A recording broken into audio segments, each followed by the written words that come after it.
Hello, SPF. I'm Jeremy Lennart, And I'm Adam Weiner. and welcome to the final sports report of the year. Up first, we have Cooper Heisey, who's going to be talking about baseball. What's up, How's Cooper? it going, Jerm? I'm doing good. How did the boys do this year? They had a phenomenal year. They finished the season 16-11. They fell to Westfield in an absolute heartbreaker in the state sectional semis.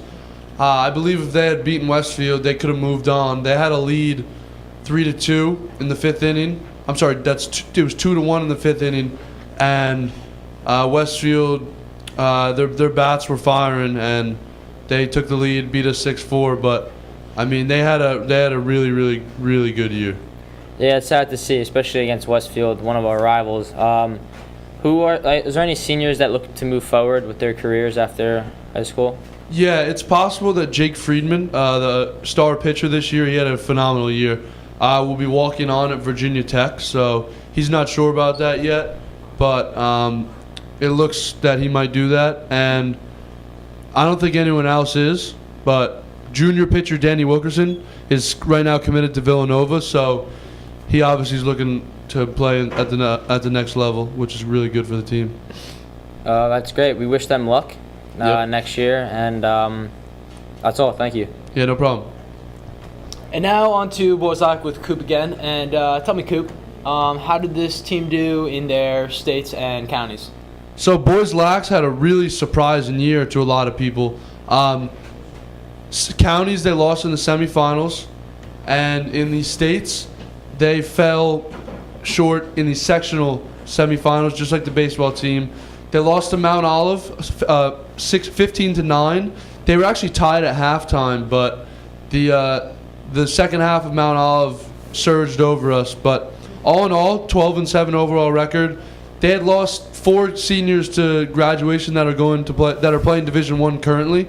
So everyone was like, "Oh, they're not gonna have a great year," but they ended up having a really good year and surprising and turning a lot of heads in the state. That's great, Coop. If you had to pick a player of the year, who would it be? I mean, Jack Brady has to be my player of the year. He was getting double teamed every game. All eyes were on him. Committed to Wagner. Really, the only returning huge piece of the team from the previous year. So it was hard for him this year because so many eyes were on him, so many defenders were on him. But I think he's the player of the year. He dished the ball out. He scored a lot of goals, and he has mad tilt on his helmet too. So it's pretty dope for him. Yeah. On top of that, Coop, what makes the Lax team such a dangerous opposition?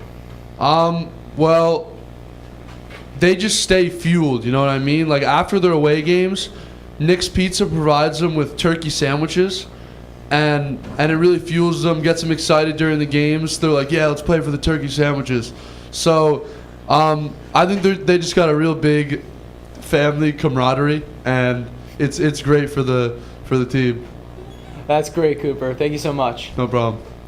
And now on to Male Athlete of the Month, which goes to County Champ Jimmy Bagadonis. We go to Liam Hickey for more. Right. We're here with this month's Male Athlete of the Month, Jimmy Bagadonis. How you doing, pal? Doing great. How are you? I'm doing pretty good. So you're a golfer, right? Yep. So how'd the season go? Overall, it went pretty well. We, as a team, we made it to TOCs, and then as an individual, I did pretty well myself. So. Yeah, how'd you do individually? I won the county tournament, and in TOCs, I placed like 5th place in my group. So. Oh, congratulations. So at the beginning of the season, did you have any goals you accomplished? Well, you probably did, but anything else besides what you did? Yeah, I mean, I just wanted to work hard. Going into the season, we had high expectations as a team, so I just, I wanted to perform well and help my team out. All right, now who's the coach for the golf team, the head coach? Mr. Gracie. He's a good coach, yeah? He's a great guy. Yeah, how does he stand out as a coach? As a coach, he's a great guy. I also had him for math my freshman year, and he's also the bowling coach.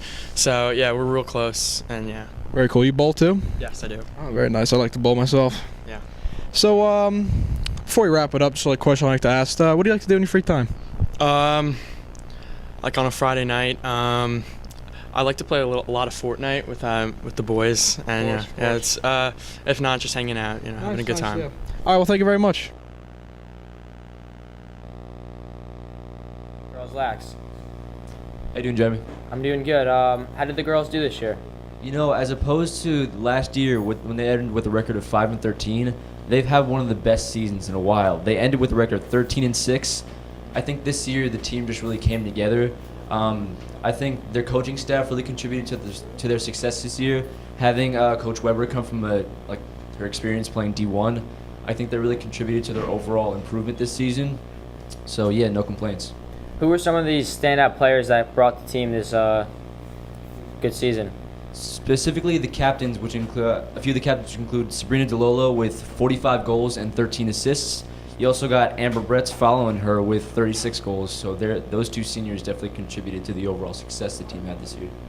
I also heard that there was some miscommunication at the sports awards. Could you tell me a little bit about that?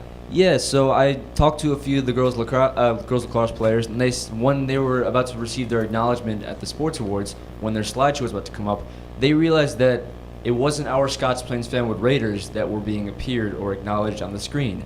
Instead, there was a North Brunswick Raiders team that was captured as opposed to the girls' lax team from our school. So a few of the players were a little disappointed and a little angry by that, but they still got acknowledged, just not on their slideshow. Oh, great. Thanks, Justin. No problem. And now we go to boys volleyball with David Schulman. What's going on, David? It's going well. Right now, from what I believe, I think that our debut season has been one of the best out of any other time that a volleyball team has appeared. Because we got our county championship win against Summit, I believe that Scotts Plains Fanwood probably had the best debut season. That's amazing. How far did you guys go into states?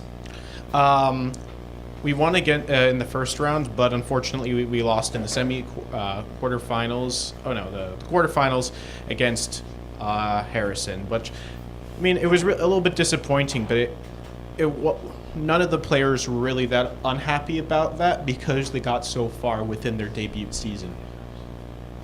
That's great. So I believe you're on the team as well, correct? Not on varsity. I made it onto one of the inter-squad teams. So I did get to speak to the players firsthand and got to see what their reactions to their wins were. But I mean, I was just happy to see that everyone was doing really well on the varsity team. If you had to pick like things you learned from the varsity team, what would it be? Communication is the most important thing when you're playing volleyball. No matter if you're playing Olympic volleyball at SPF or if you're playing on the varsity level or even on the college level. That probably could be the biggest downfall that the JV team could have had if they didn't communicate. But luckily, they also won their the county championship. So big props to them. Yeah, congrats to them, David. Thank you. And now we go on to the Special Olympics. Tell me about the recent games that you had yesterday. Well, what I had for yesterday was I had to do a 50 free, a 50 back, a 25 free relay, and a 50 free relay. So, did you have any struggles when you were doing these races? Freestyle, not really. I understand the basics pretty well. For backstroke, I used to struggle. Right now, I'm getting better at it. Well, I used to swim like this. Yeah. Right now, after a small advice I was given, I now swim sideways now. What was the medal ceremonies like? Well, if you're doing a race, you each get a medal. What medals can you get? Well, you're only getting a gold, silver, a bronze. All the other medals are just different places. First ever swimming, I used to win different weird medals. Then back then I used to gain bronzes or silvers. And now you keep on getting golds? Yes. Yeah. So what is it like when you get a gold? Well, it makes me feel better. It makes me feel like I'm a champion. Well, my brain is very simple. Yet, learn the strategies I learn from my swimming practices, and then And didn't make me. I was huge champion last year when I won gold in the summer games. For state games, each player has to win 1 gold to enter. Did you do that? I did. Are you excited for states? Yes. Well, for state games, I never got. Well, I did that last. Well, last year I was invited to do the state games or the national games, but I wasn't qualified. Aw. Sadly. So what are you looking forward to in the state games? Looking forward to its usual routines. Go in the gym until it's my turn and get your medal. The Mighty Ducks started when I first came back to New Jersey after college. I started with a special needs sports program, and I started their swim team, and after a few years I decided to take a step out on my own and create a year-round program, and we called ourselves the Mighty Ducks. So when I was in Massachusetts, I was part of the Special Olympics of Massachusetts on their medical team, and when I came to New Jersey, I wanted to get involved in coaching, and I was a high school swimmer, so it was a sport I knew, so I thought that would be a good starting point.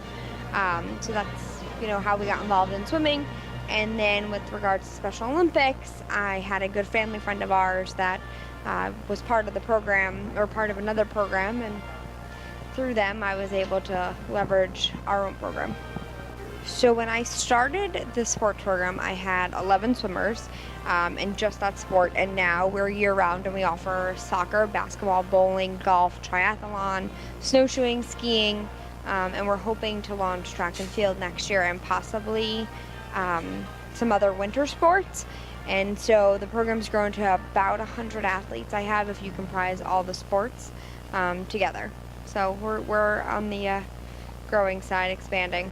So the whole point with Special Olympics is to offer a competition level for those with intellectual and developmental disabilities. Let me win, but if I cannot win, let me be brave in the attempt is a way of encouraging sportsmanship amongst athletes, and also letting them know that they can try their hardest and they'll do very well for themselves.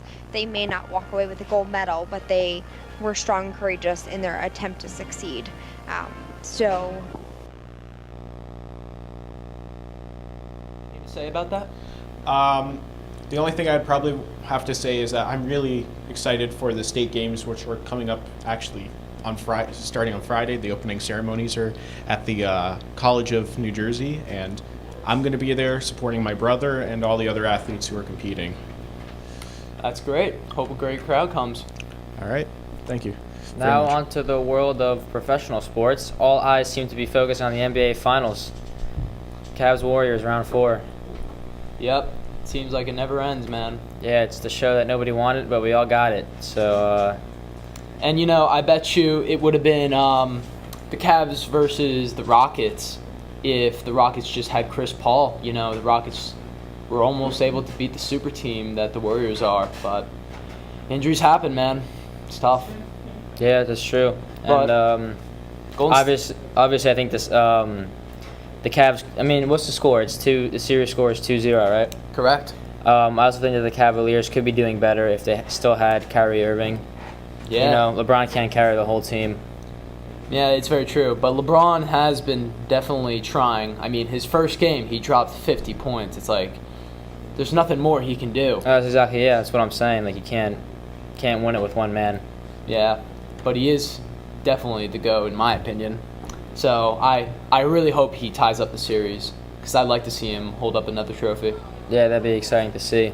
And then in NHL, the Golden Knights are down 2-1 against the Capitals, a first-year team. So that would also be crazy if they won. A first-year team has never won a Stanley Cup before. Yeah. But that's all, everybody. I'm Jeremy Lenart. And I'm Adam Weiner, but I think it's time we have to say goodbye to our good friend Jeremy. This is his last sports report. Yes, it is. So it was a pleasure being your It was, your thank partner. you. I'll be here next year, so get used to seeing my handsome face. And yeah. All right, thank you. Shout out Moscow for the T-shirts. Yep. Have a good one, guys.